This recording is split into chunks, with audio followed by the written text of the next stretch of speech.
وذا النون إذ ذهب مغاضبا فظن أن لن نقدر عليه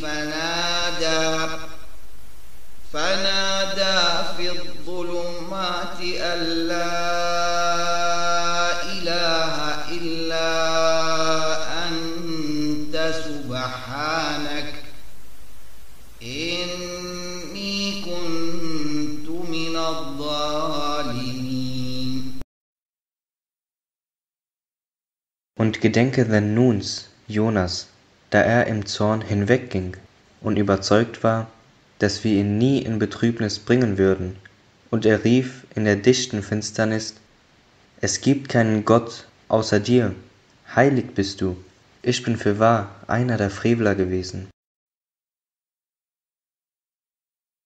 فاستجبنا له ونجيناه من الغم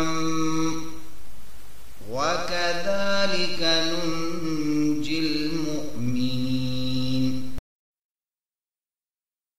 Da erhörten wir ihn und retteten ihn aus der Trübsal, also retten wir die Gläubigen.